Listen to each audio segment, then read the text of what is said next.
Eyes were deep yellow with a haze around the center. Seeing Satan face to face, I knew I was dead and I was going to hell.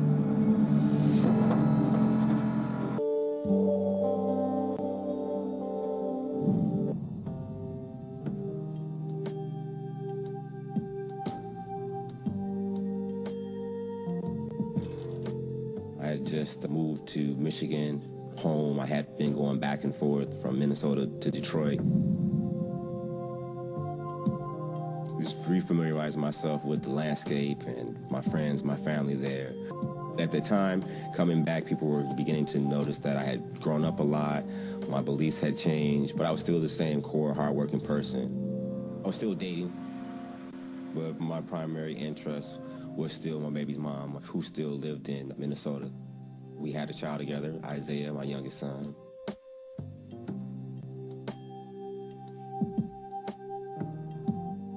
Messiah came to Minnesota to visit Isaiah and myself, but also to see, he still had 2 brothers living in Minnesota, so to also see his brother. And his mom was coming this trip.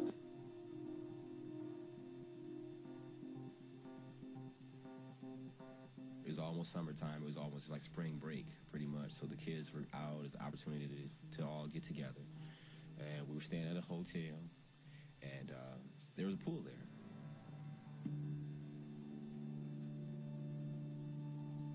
Samika dropped me off and was telling me, don't go swimming, you're not a swimmer. And I was assuring her that I wasn't going to go swimming, but I would take the kids down so that they could swim in the shallow end of the pool. I just knew my limits. I understood that it's like I can't fly, I can't swim.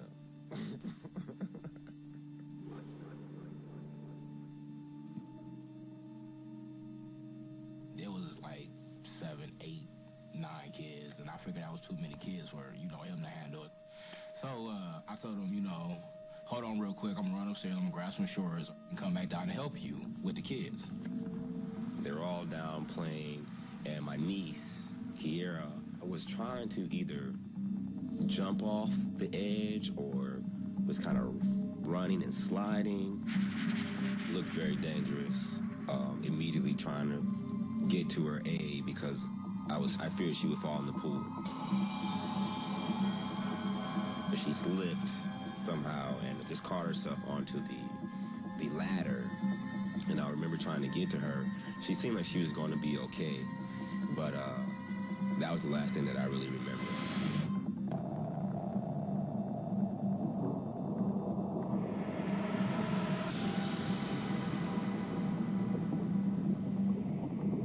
The sensation of drowning is this, fearful, helpless, can't touch anything, you can't feel anything.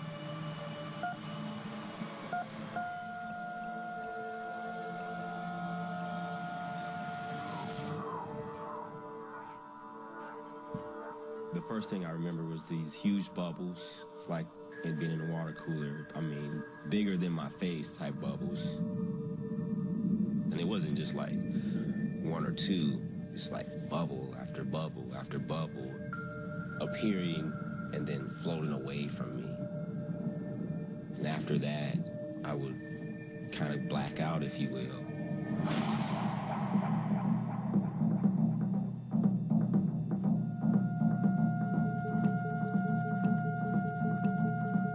I'm coming through the door, and I can see all the kids from across the room standing along the pool, and they're just looking out into the pool. And I don't see my brother, so, I'm asking them, where's inside? And they all get to pointing down in the pool.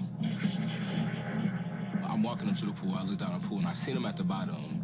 He was looking up at me at first. He was looking up, and I'm thinking, well, why is he holding his breath? Is he playing? Is he dying? What is he doing? He was still looking up at me. So then I got to getting serious, thinking something was really, really wrong. We grabbed the pole, and we couldn't get him, so I just get to screaming, help, help, because somebody help. There was a man walking down the stairs, and I guess he heard me hollering for help. He took off his shoes, took off his jacket, and he jumped in, and he pulled himself out. His eyes, they had shut closed, and he was just, just limp, no reaction. nothing. We were all frantic and hysterical. My auntie was like, well, just keep on saying his name. Keep on saying his name. So we just kept on saying his name. You know, Messiah, Messiah. They took over, and I say about a good minute and a half, he started spitting up water.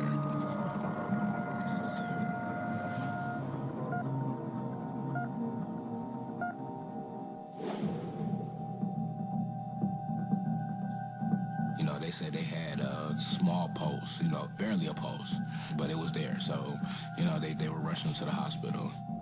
I heard my phone ringing at home. I got in, I dropped my purse on the floor because I'm running to the cordless phone. I picked the phone up, and my son said, Mom, I need you to come back because Dad died. I dropped the phone, ran to the door, grabbed my purse, and I got in the car. As I got to the stoplight where you turn left to go to the parking lot of the hotel, I saw an ambulance whizzing by. I went into the parking lot, and Messiah's brother was crying. These men don't cry. These three brothers, they don't cry. They're not emotional. So him crying, it scared me.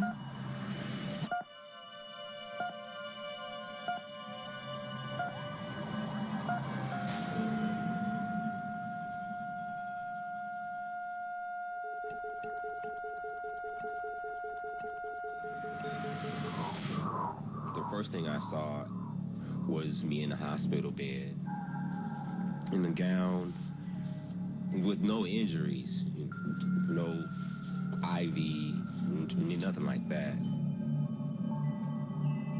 All of the sheets, the curtains were new. My gown still had creases. It was brand new.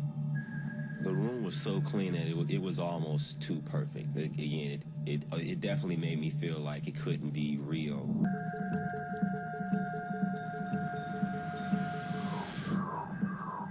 There's a nurse who just keeps her back to me the whole entire time, doing things, messing with the drapes. I try to reach out to her, and she kind of turns, and she looks over her shoulder at me, and she's like, oh, you'll be fine. And I look at her, and she looks just like Samika, but she's like more fair-skinned and lighter-skinned lady, but looks just like her in the face. So I actually thought it was her. Having seen the bubbles and feeling like I was, in water or drowning, I felt better because now I was in the situation where it seemed like I was okay, I wasn't hurt, and there was a nurse that looked just like my girlfriend. We exchanged a glance with each other, and the smile, which was very comforting. It's almost like I'm going up to a blackout again.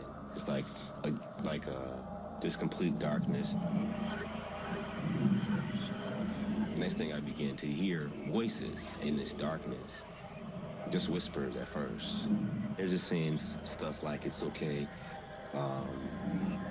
you're going to be all right, don't be afraid. It hits me at this point that I'm not dreaming. It was apparent that I was dead.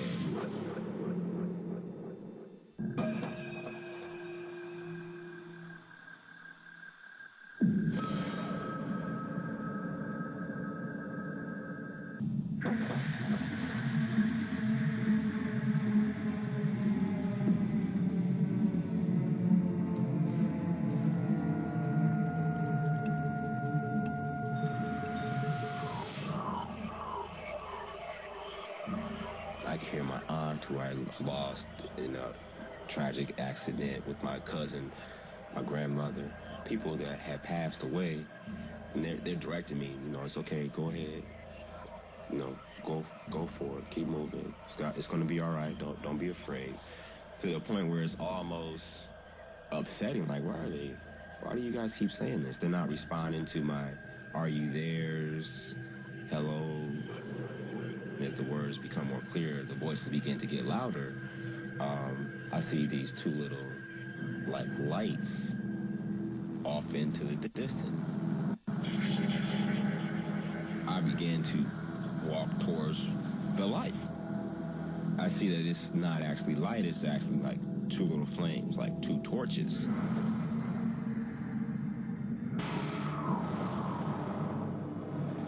So as I'm getting closer, I begin to see there's like gold coins, goblets, all types of gold items. Fear grew with each step that this seems like you're dead, this is death, that's hell. I started to see a figure sitting there, and he's sitting not in a throne, but he's actually sitting in this heap of gold. He's enormous, at least 12 feet into the air. Just sitting there with a menacing look on his face, almost like a bull's head, but with a human face. So it was really big, deep, like blood red. You know how blood is like almost black, but red. He's really intimidating. He's sitting there, horns that come out and curve. I was terrified. Seeing Satan face to face, I knew I was dead and I was going to hell.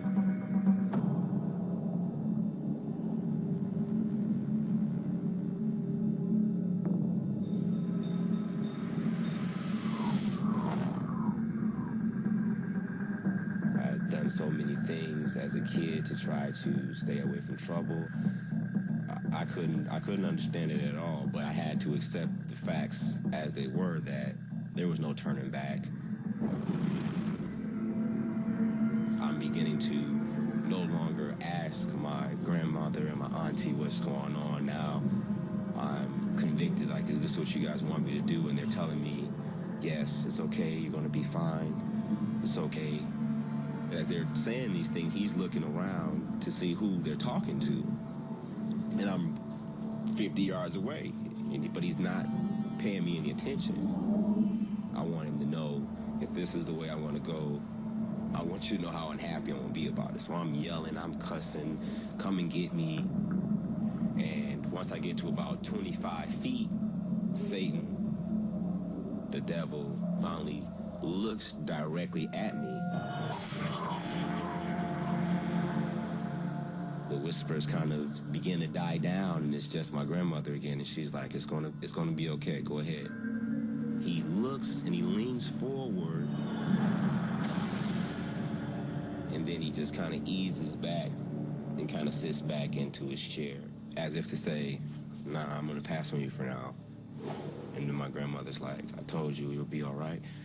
You don't have to be afraid, it'll be all right. And then I kind of ease into this darkness, into this sleep.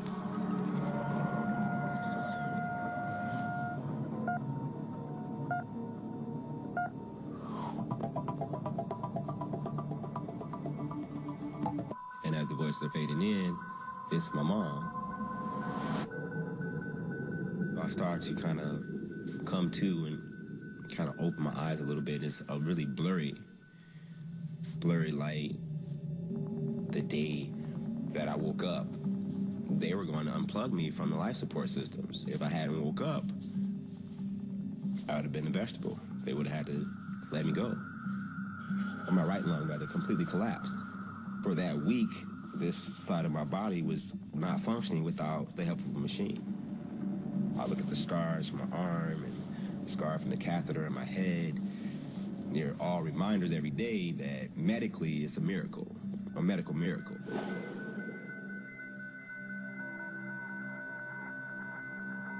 I didn't want to scare her, but I just couldn't hold it in as far as what I saw. And I say, so, are you ready to be a mom? She's like, what are you talking about? I was like, you're pregnant with my kid. She was like, how do you know that? I was like, well, I seen a lady that looked just like you. It couldn't be anybody but your kid. I tell Tamika that the nurse I saw in the hospital room, realizing that I was dead, was my daughter. I do remember thinking, Lord have mercy, he has lost his mind. He's fruity in the loops, but he asked me again, do you know if you're pregnant? So I said, okay. I said, no, I don't know. one of the nurses said, well, I'll just ease you a pregnancy test. And I went and took it, and yeah, I was pregnant. So she comes back into the room, and she was like, how in the world did you know that? I knew for sure. And I was like, you're pregnant. You're going to have this person. I saw something that was in the future. Maybe not even a half hour out of my coma, I proposed to her. She said yes. She said yes. I was the happiest, fresh out of a coma man ever. 3 months later, we got married. Then 3 months after that, Mary was born. And then 10 months after that, Mira was born.